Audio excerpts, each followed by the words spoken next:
Hello বন্ধুরা, আমি Moumita learning market in Bengali চ্যানেলে তোমাদের সবাইকে স্বাগত জানাচ্ছি। আজকের ভিডিওটা খুবই ইনফরমেটিভ হতে চলেছে। ইন ডিটেলসে আমি তোমাদের সাথে শেয়ার মার্কেটের টাইপস, স্টক এক্সচেঞ্জ এসব নিয়ে আলোচনা করব। তো বন্ধুরা, ভিডিওটা প্রথম থেকে শেষ অবধি স্কিপ না করে দেখতে হবে। চলো শুরু করা যাক।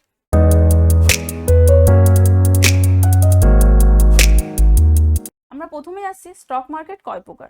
অনেকে স্টক মার্কেটকে কিন্তু আবার ক্যাপিটাল মার্কেটও বলে। স্টক মার্কেট মেইনলি দুই প্রকার, একটা হলো প্রাইমারি মার্কেট, একটা হলো সেকেন্ডারি মার্কেট। অ্যাকচুয়ালি যখন কোনো কোম্পানি ফার্স্ট টাইম তাদের শেয়ার পাবলিককে সেল করে তখন সেটাকে প্রাইমারি মার্কেটে করে, আর এই প্রসেসটার নাম হলো আইপিও অর্থাৎ ইনিশিয়াল পাবলিক অফারিং। তোমরা নাম থেকে নিশ্চয়ই বুঝতে পারছো, ইনিশিয়াল অর্থাৎ প্রাথমিকভাবে মানে প্রথমে পাবলিককে শেয়ারটাকে অফার করা হচ্ছে। একদম কোম্পানি থেকে শেয়ারটাকে ডাইরেক্ট কেনা যায় প্রাইমারি মার্কেটের মাধ্যমে। আবার প্রাইমারি মার্কেট থেকে যেসব ইনভেস্টাররা ডাইরেক্ট শেয়ারটা কোম্পানি থেকে কিনেছে তারা চাইলে সেটা সেলও করতে পারে, আর সেটা হয় সেকেন্ডারি মার্কেটে। অ্যাকচুয়ালি আমরা যারা ট্রেডিং করি এটা করি সেকেন্ডারি মার্কেটে। এবার আসছে স্টক এক্সচেঞ্জ কি। অ্যাকচুয়ালি কোম্পানির শেয়ার যেখানে বাই সেল হচ্ছে সেই জায়গাটা হলো স্টক এক্সচেঞ্জ। কারণ কোম্পানির শেয়ার ডাইরেক্ট কোম্পানি থেকে কেনা যায় না, স্টক এক্সচেঞ্জের মাধ্যমে সেটা কিনতে হয়। এই যে শেয়ার বাই সেল হচ্ছে, এই যে প্রসেস, এটাই আসলে এক্সচেঞ্জ করা, এই জন্য এটা এরকম নাম দেওয়া হয়েছে। এবার দেখি কি কি এক্সচেঞ্জ হয় স্টক মার্কেটে। প্রথমত কোম্পানির শেয়ার যেটা এক্সচেঞ্জ হয়, এছাড়াও বন্ড এক্সচেঞ্জ হয়, এছাড়াও গভর্নমেন্ট সিকিউরিটিস। ভারতের স্টক এক্সচেঞ্জের বিভিন্ন ধরন রয়েছে, চলো সেগুলো কি আমি তোমাদের ওয়েবসাইটে গিয়ে দেখাচ্ছি। দেখো এখানে ওয়েবসাইটে আমি চলে এসেছি, লিস্ট অফ স্টক এক্সচেঞ্জ।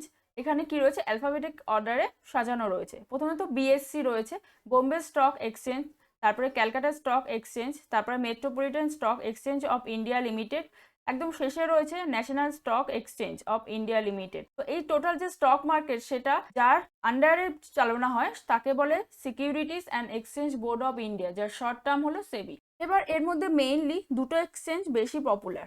প্রথমত হলো বোম্বে স্টক এক্সচেঞ্জ, যেটা বিএসসি নামেই পরিচিত, অ্যান্ড দ্বিতীয় হলো ন্যাশনাল স্টক এক্সচেঞ্জ, যেটা এনএসসি নামে পরিচিত। এবার বন্ধুরা আমি তোমাদের এনএসসি আর বিএসসি নিয়ে কিছু তথ্য আলোচনা করব। বিএসসি স্টার্ট হয়েছিল 1875 সালে, এটা ইন্ডিয়া সহ এশিয়ার সবচেয়ে পুরনো স্টক এক্সচেঞ্জ। অন্যদিকে এনএসসি 1992 সালে শুরু হয়েছিল, এটা ইন্ডিয়ার প্রথম স্টক এক্সচেঞ্জ যেখানে এনএসসির হাত ধরেই কম্পিউটার টেকনোলজিটা শুরু হয়েছে স্টক মার্কেটে, যার ফলে কি হয় স্টক মার্কেট অনেক বেশি ইজি হয়ে যায় ব্যবহারের জন্য। আর বিএসসির হেড অফিস রয়েছে মুম্বাইয়ের দালাল স্ট্রিটে, অন্যদিকে এনএসসির হেড অফিসও মুম্বাইতেই রয়েছে ব্যান্ড্রা ইস্টে। বিএসসি আর এনএসসির মধ্যে এনএসসির মার্কেট টার্নওভার অনেক বেশি, আর এটা অনেক বেশি পপুলার। এনএসসি ও বিএসসির ওয়েবসাইটে গিয়ে এদের মধ্যে কোন কোন কোম্পানি লিস্টেড রয়েছে সেটা তুমি ইন ডিটেলসে দেখতে পাবে।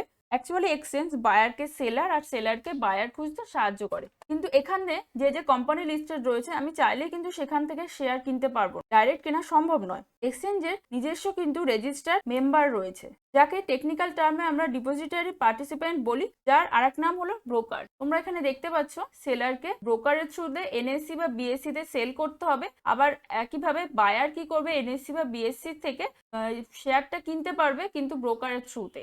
এই প্রসেসটাই চলছে এখানে। বেসিক্যালি তোমাকে শেয়ার বাই বা সেল করতে গেলে বা ট্রেডিং করতে গেলে ফার্স্টে একটা ব্রোকারের আন্ডারে অ্যাকাউন্ট খুলতে হবে, যে অ্যাকাউন্টটাকে আমরা ডিম্যাট অ্যাকাউন্টও বলি।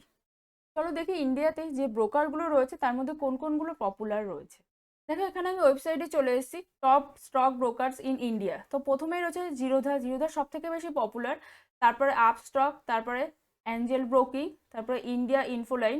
তো এইভাবেই রয়েছে। তো এর মধ্যে জিরোধা যেহেতু সব থেকে পপুলার, আমি তোমাদের জিরোধার ওয়েবসাইটে গিয়ে দেখাচ্ছি কি করে জিরোধা থেকে তুমি একটা ডিম্যাট অ্যাকাউন্ট ওপেন করবে। এখানে আমরা জিরোধার ওয়েবসাইটে চলে এসেছি। এখানে ফার্স্টেই তো যে প্রসেসটা রয়েছে, তুমি তোমার ফোন নাম্বার দিয়ে এটাকে ফার্স্টে সাইন আপ করতে হবে, দেন যে নাম্বার দিয়ে তুমি সাইন আপ করছো সেই নাম্বারে একটা তোমার ওটিপি আসবে। তারপর কিছু প্রসেস রয়েছে, তো এই প্রসেসের জন্য তোমার কিছু ইম্পর্টেন্ট ডকুমেন্টস রয়েছে।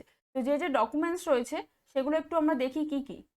ডিম্যাট অ্যাকাউন্ট খুলতে তোমার অ্যাকচুয়ালি আধার কার্ড লাগবে, ব্যাংক অ্যাকাউন্ট নাম্বার লাগবে, প্যান নাম্বার লাগবে, ফটো লাগবে, ক্যান্সেল চেক এসব দরকার। এছাড়া এই অ্যাকাউন্টটা খুলতে খুবই কম মানে 300 থেকে 500 টাকার মধ্যেই তুমি অ্যাকাউন্টটা ওপেন করতে পারবে। আই হোপ আজকের ভিডিওটা তোমাদের ভালো লেগেছে। আজকের মতো এটুকুই। ভিডিওটা ভালো লাগলে অবশ্যই লাইক শেয়ার করো, আর শেয়ার মার্কেট রিলেটেড এরকম ইনফরমেটিভ ভিডিও বাংলাতে পেতে গেলে আমার চ্যানেলকে অবশ্যই সাবস্ক্রাইব করে রেখো। খুব তাড়াতাড়ি আবার নিউ ভিডিও নিয়ে আমি চলে আসবো।